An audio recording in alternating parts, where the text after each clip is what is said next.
চিকিৎসার জন্য বিদেশ যাবার আর্জি অভিষেক বন্দ্যোপাধ্যায়। হাইকোর্টে যেতে বলল সুপ্রিম কোর্ট। হাইকোর্টে মামলা ফেরত পাঠালো সুপ্রিম কোর্ট। এক সপ্তাহের মধ্যে হাইকোর্টকে মামলা শুনতে বলল সর্বোচ্চ আদালত। চোখের চিকিৎসার জন্য বিদেশে যেতে চান অভিষেক বন্দ্যোপাধ্যায়।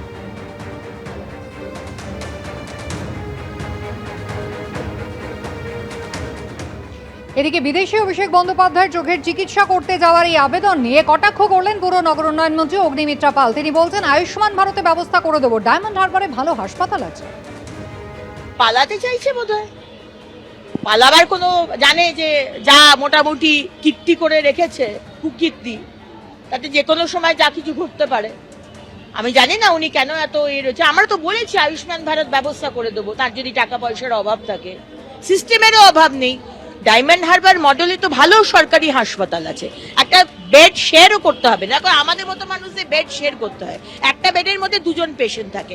ওনার জন্য আমি গ্যারান্টি দিচ্ছি একটা সিঙ্গেল বেড দেবো, ভালো ডাক্তার দেবো, কোনো 2 নম্বরই ওষুধও হবে না। ওনার সেবাশ্রয় গিয়ে অ্যালোপ্যাথি ওষুধ দিয়েছে, হোমিওপ্যাথি ডাক্তার পাটা কেটে বাদ দিতে হয়েছে, ওনার ক্ষেত্রে সেটাও হবে না। আমরা সমস্ত ভালোভাবে চিকিৎসা করার দায়িত্ব নিচ্ছি। ওনাকে California, loss Angeles, Dubai, Uzbekistan, ওনার ওই টুলু মণ্ডলের মতো সুইজারল্যান্ড যেতে হবে না। আমরা তো বলছি তিনি যুবরাজ বলে কথা, এমনি সেমনি ব্যক্তি নয়, তার দায়িত্ব আমাদের।